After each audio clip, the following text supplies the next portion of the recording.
Hey guys, in today's video I'm going to share with you how much debt me and my husband are starting off the year with.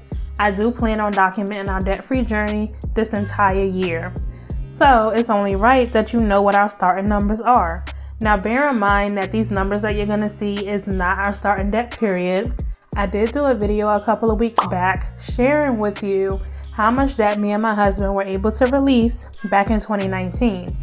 So if you haven't seen that video, I will link it in the description below so you can check it out. But if you're new to my channel, welcome. I'm so glad that you decided to click on this video.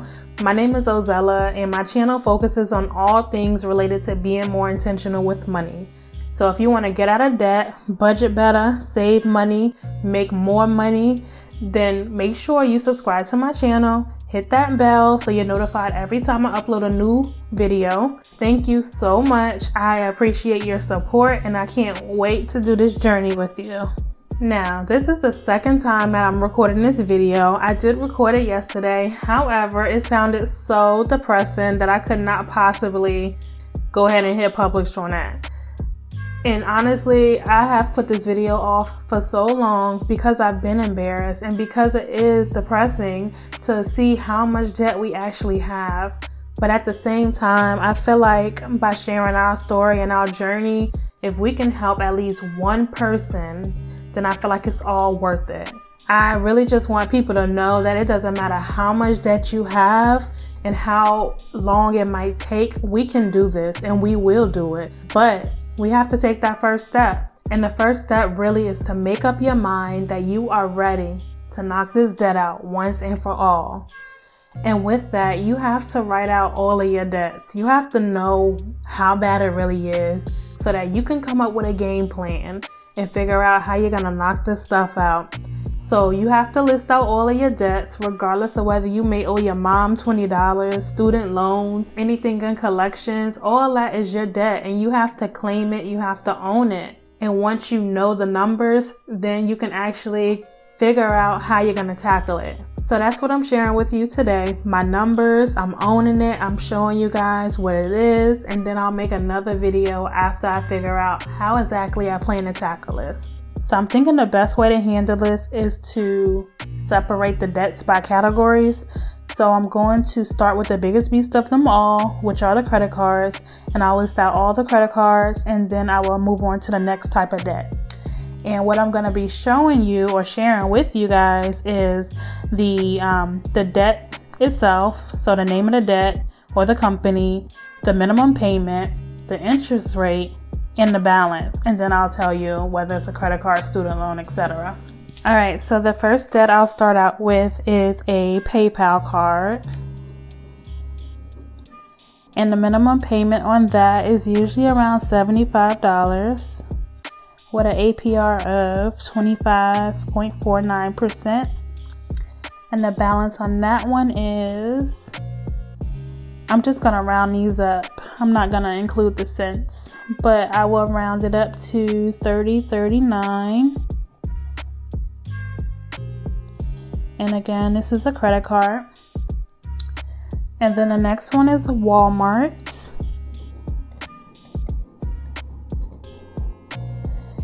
And the minimum payment on here is normally around, it really varies, but I'm just going to say $140. And the interest rate on there is 24.40%.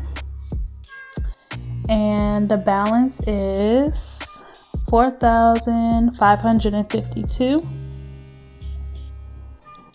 And that's another credit card. And then I have a Capital One card.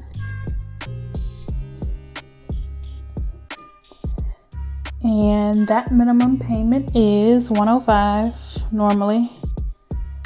The interest rate again is 24.40%. And the balance on that one is $34.80. And then my husband also has a Capital One card with a minimum payment around $70 and the same interest rate. And the balance on that one is $2,229. And then I have a Chase card with a minimum payment of around $104 and 24.49%. And the balance on that one is $3,366.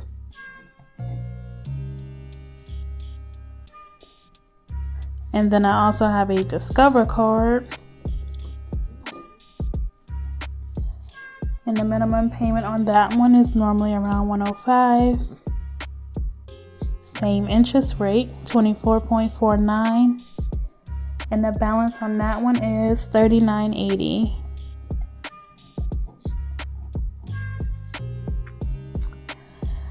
And then I have a Citi card. The minimum payment on that one is around $40. And the interest rate on that is 22.99%. And the balance on that is $13.49.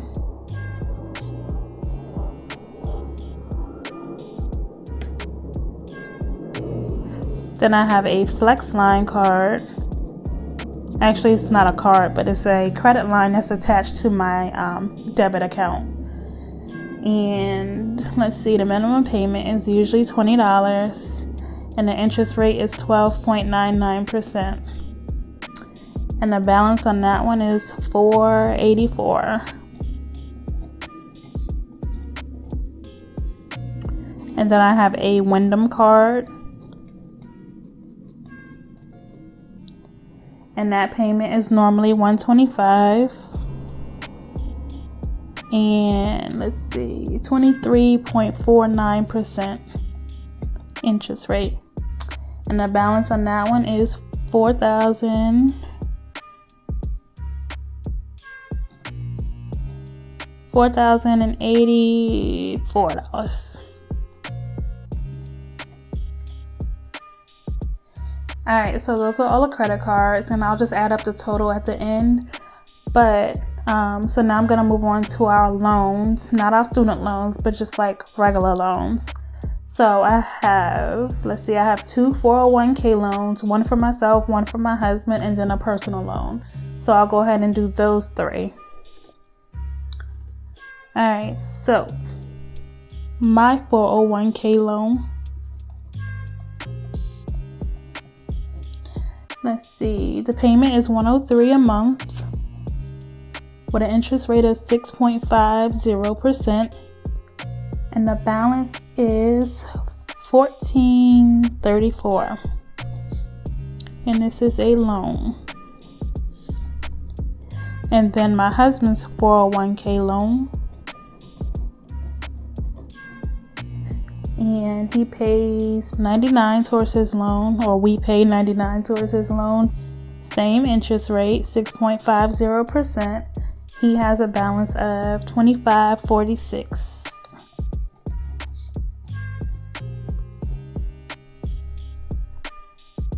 And then a personal loan that we have.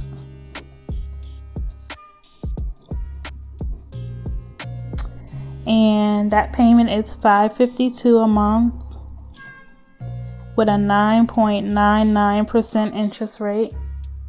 And the balance is $628.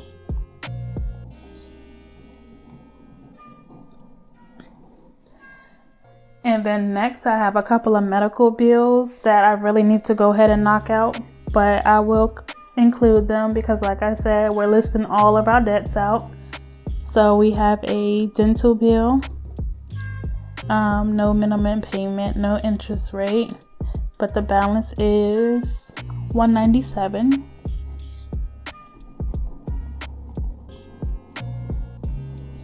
And then we have a medical equipment bill, and again, no minimum payment, no interest rate, and that is $97.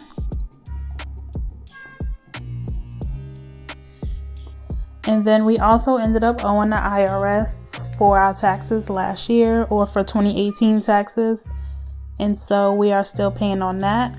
So the IRS, the minimum payment, we set up a payment plan of $100 a month with an interest rate of 6%. And the balance on that is $923.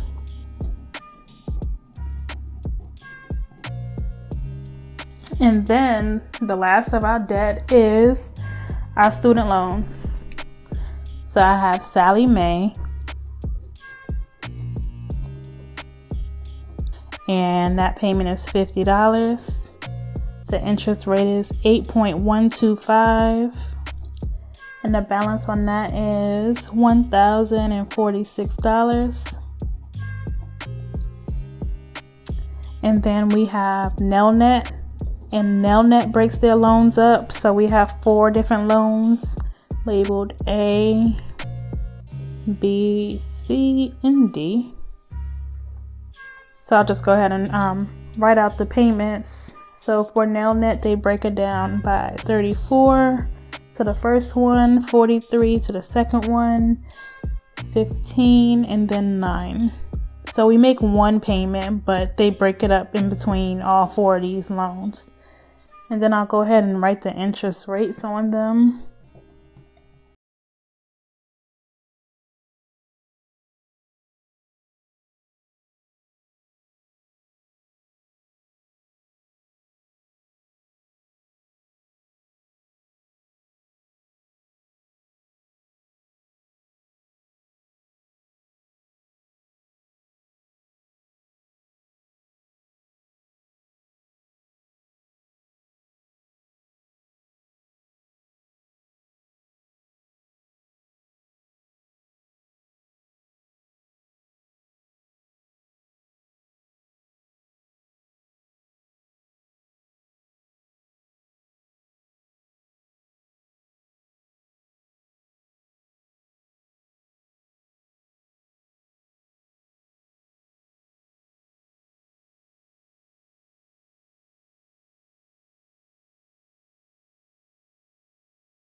And then I'll go ahead and write the balances. The first one is $5,312.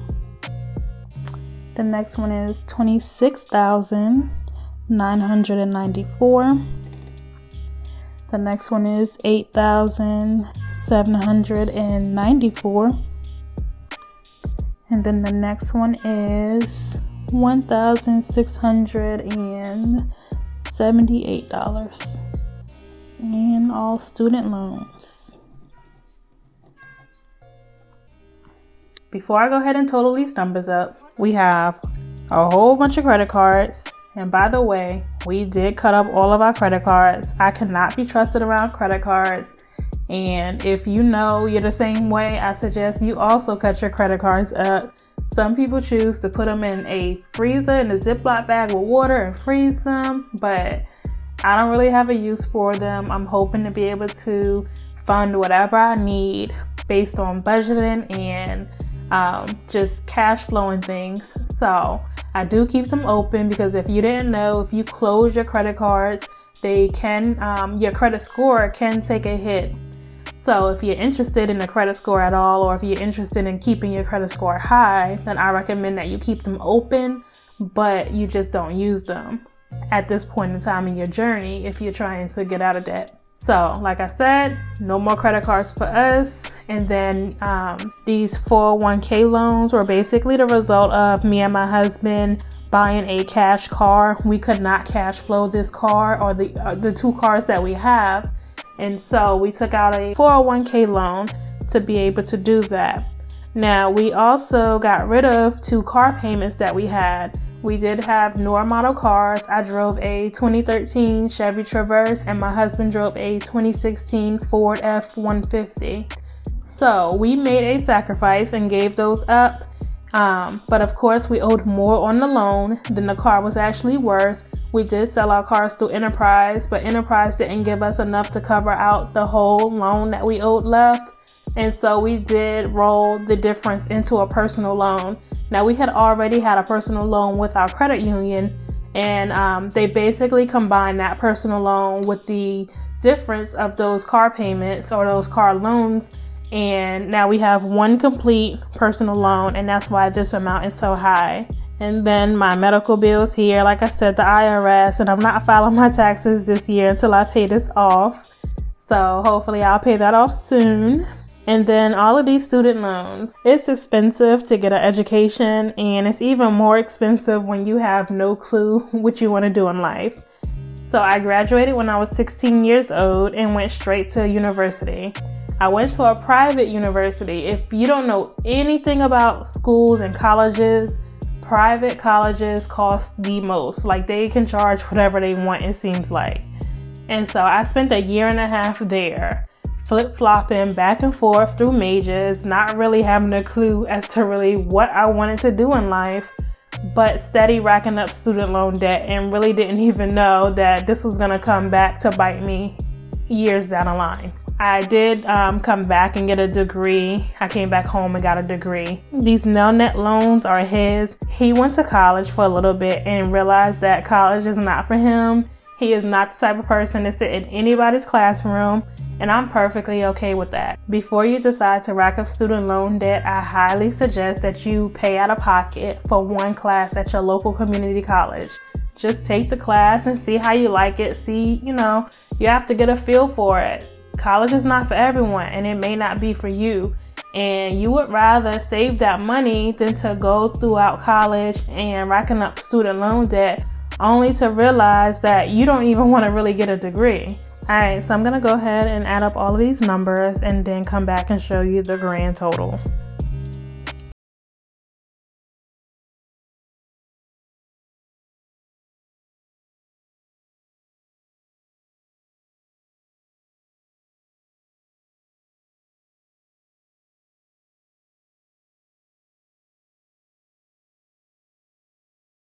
Alright, so there you have it. That total number is $104,067. Yes, we are in a 6-figure debt, and I know I'll probably get some less than pleasing comments regarding how much debt we have, how much credit card debt we have, things of that nature. And that's fine, but at the same time, really nobody can make me feel any worse than I already feel inside regarding our debt. I'm not about to sit here and beat myself up about it, because I cannot change anything in the past. All I can do is move forward and work for a better future, which is what I'm doing now by finally deciding to knock this debt out. So if you want to follow my debt-free journey, go ahead and hit the subscribe button. And if you feel like sharing what your starting debt is of 2020, you can do that in the comments below. Like I said, I'll be making another video sharing how I actually plan to tackle this debt. But I really want to thank you for taking the time to watch this video. Until next time, guys. Bye.